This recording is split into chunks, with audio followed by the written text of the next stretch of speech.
किसी के लिए जीना सीखो। एक बुढ़िया ने एक बेवा पर रहम खाया तो बेवा ने हक के मोहब्बत अदा कर दिया। कहानी इस तरह है कि नसीमा एक बेवा औरत थी। उसके 3 बच्चे थे।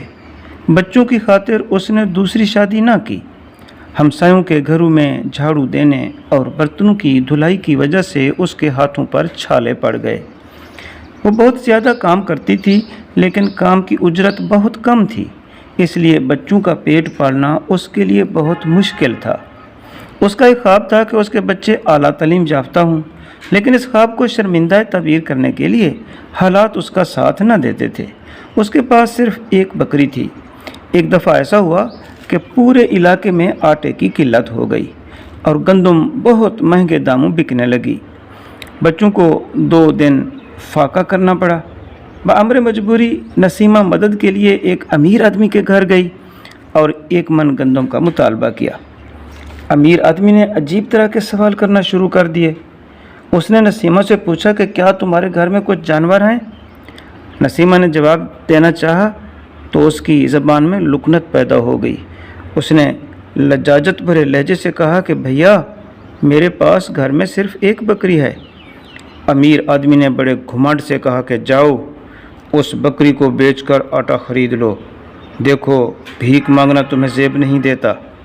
नसीमा की आंखों से आंसू छलक पड़े। बोझल दिल के साथ घर लौटी।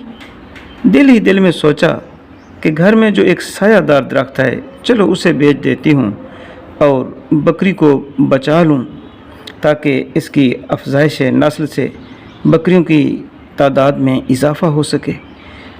नसीमा ने व्यापारी को बुलाया और दरख्त का सौदा होने लगा। इत्तेफाक से पड़ोस में रहने वाली एक बुढ़िया वहाँ आ निकली। जब बुढ़िया को पता चला कि नसीमा आटा खरीदने के लिए दरख्त बेच रही है, तो उसने उसे दरख्त न बेचने दिया।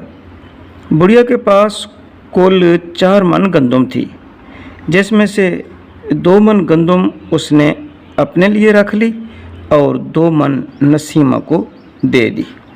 बुढ़िया के पास 4 बकरियां भी थीं। उसने चारों बकरियां नसीमा के हवाले की और कहा कि इनसे हासिल होने वाला नफ़ा आधों आध तकसीम करेंगे।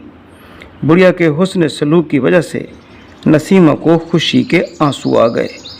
नसीमा ने बकरियों की देखभाल शुरू कर दी। बकरियों के दूध से घर का सर्कल चलने लगा। एक दिन नसीमा के बड़े बेटे के पेट में सख्त दर्द हो गया।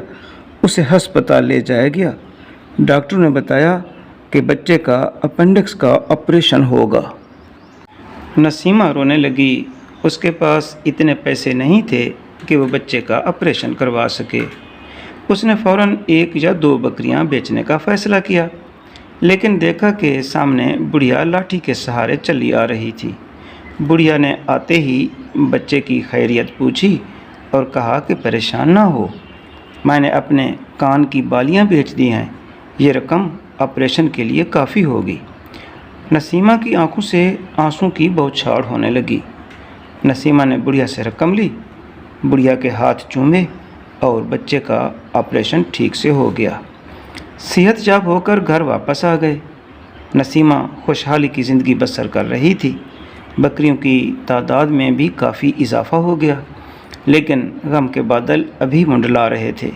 बेचारी बुढ़िया सख्त बीमार हो गई।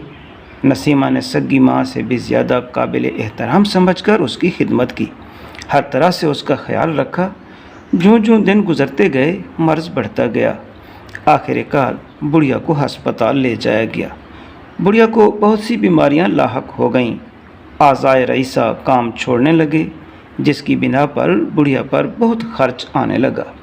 अब की बार नसीमा ने अपनी तमाम बकरियां बुढ़िया की खातिर फ़रोख्त कर दी और बुढ़िया की खिदमत का हक़ अदा कर दिया। बुढ़िया की सेहतयाबी मुमकिन न थी। बुढ़िया का आखिरी वक्त आ गया। बुढ़िया ने नसीमा को अपने पास बुलाया और जीते जी अपनी अराज़ी नसीमा के नाम करा दी। नीज़ बुढ़िया के पास बहुत से तिलाई ज़ेवरात भी थे, जो उसने नसीमा के हवाले कर दिए। दोनों ने एक दूसरे के साथ सग्गी माँ बेटी का सलूक किया। बुढ़िया दुनिया से रहलत कर गई, लेकिन उसने नसीमा को खुशहाल कर दिया। अब नसीमा के बच्चे अच्छे तालीमी इदारों में ज़ेर तालीम हैं। بڑھیا اور بیوہ نے ایک دوسرے کا ساتھ نبھا کر وفا کی عظیم مثال قائم کر دی، لیکن وہ امیر آدمی جس نے نسیمہ کو گندم دینے سے انکار کیا تھا اور اسے بھیک نہ مانگنے کا طعنہ دیا تھا، اس کو اس کے غرور کی سزا ملی۔ ایک دن اس امیر آدمی کا حادثہ ہو گیا اور وہ بری طرح سے اسے چوٹیں آئیں، بہت سی خراشیں آئیں اور بہت سا خون بہہ نکلا۔ بدقسمتی سے اس کی دونوں ٹانگیں ٹوٹ گئیں۔ اسے ہسپتال میں داخل کرا دیا گیا۔ ناتوانی کی وجہ سے یکے بعد دیگرے لاتعداد بیماریوں کا سلسلہ شروع ہو گیا۔ اس کی ساری اراضی اس کے علاج معالجے کے لیے بک گئی۔ کافی عرصہ بعد صحت یاب ہوا، لیکن اب وہ لنگڑا اور اپاہج ہو گیا۔ اس کے پاس کچھ مالیت باقی نہ رہی۔ آخر کار وہ بھیک مانگنے پر مجبور ہوا۔ اسے اپنے غرور پر بہت پچھتاوا ہوا۔ جب وہ بھیک وصول کرتا تو بھیک دینے والے سے کہتا کہ مجھے ایک مکہ مار دو۔ لوگ وجہ پوچھتے تو کہتا کہ میں نے دولت کے غرور میں ایک بیوہ کی دل شکنی کی تھی، آج میں بھکاری ہوں اور وہ بیوہ خوشحالی کی زندگی بسر کر رہی ہے۔ میں یہ نصیحت کرنا چاہتا ہوں کہ کبھی کسی کی دل آزاری نہ کرنا۔ زندگی دکھی انسانیت کے کام آنے کا نام ہے۔ جو اپنے لیے جیا وہ کیا جیا؟ جینے کا مزہ تو تب ہے جب انسان دوسروں کے کام ہے، ان کے دکھ بانٹے، تاکہ جیتے جی بھی اللہ تعالیٰ کی مدد شامل حال ہو اور مر کر بھی لوگوں میں اس کا نام زندہ رہ جائے۔ دوسروں کے لیے جینا سیکھو۔